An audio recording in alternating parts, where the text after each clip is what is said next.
The village ends abruptly at a wall of ancient trees. On one side, the environment is predictable and well lit. On the other, the wilderness hides its own internal logic and hidden dangers.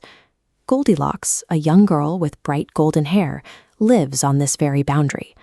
While she is drawn to the mystery of the woods, her mother maintains a strict, non-negotiable line at the edge of the village. She explains that the forest is occupied by creatures who do not respect human intentions. To reinforce this boundary, her mother extracts a solemn vow. Goldilocks must promise never to step foot into the forest alone. Goldilocks agrees, establishing a formal moral contract between them. The following morning, that contract is put to the test. Her mother leaves for a neighboring village, leaving Goldilocks alone. As the door clicks shut, the house falls into a state of quiet isolation, and the immediate pressure of oversight vanishes. Curious, deliberate tone. Goldilocks watches the forest from the window. She begins to rationalize a breach, deciding that a brief walk to see the birds and flowers won't truly violate the spirit of her promise.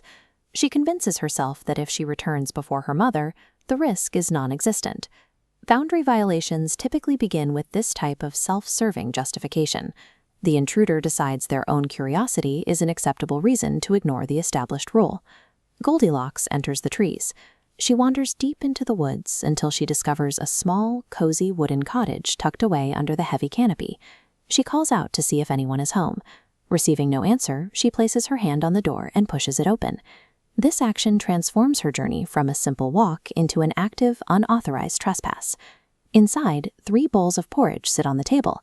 She samples the largest bowl and finds it too hot, then the medium bowl, which is too cold. The smallest bowl is warm and sweet. She eats the entire portion, consuming a resource intended for someone else. The entitlement moves from consumption to physical damage. She tests the chairs in the sitting room, rejecting the large and medium options before settling into the smallest, most delicate chair. It fits her for a moment, then shatters under her weight, leaving wreckage on the floor. Now tired, she ignores the broken wood and moves into the most private areas of the home. She climbs the stairs, searching for a place to sleep. The intruder's search for personal comfort results in the unauthorized extraction of another family's resources and the destruction of their peace. At this same moment, the rightful owners are returning. Papa Bear, Mama Bear, and Baby Bear walk along a sun-dappled trail, expecting to find their home exactly as they left it. Upstairs, Goldilocks continues her search. She rejects the large bed and the medium bed, eventually finding the smallest bed tightly tucked and perfectly comfortable. She falls into a deep, oblivious sleep, just as the 3 bears reach the edge of their property. The bears immediately identify the breach. The front door is ajar. Inside, they find their breakfast disturbed and the smallest bowl completely empty. In the sitting room, they find the remains of the smallest chair. The intrusion now includes documented physical destruction. They follow the path of the intruder.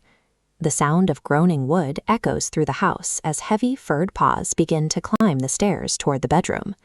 The trespasser remains in a state of total comfort, unaware that the consequences of her actions have reached the bedroom door. Goldilocks wakes to find the exit blocked by 3 massive bears.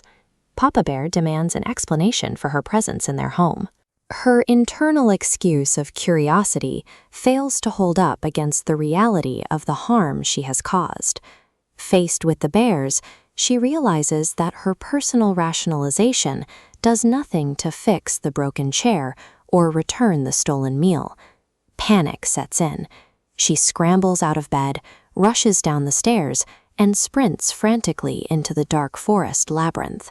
She runs until she reaches her own home, where she tearfully confesses her disobedience and the resulting chaos to her mother.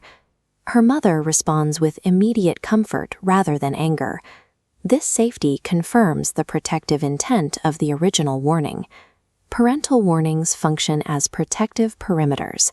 These boundaries are built from a place of care to guard against the dangers of an unprotectable world.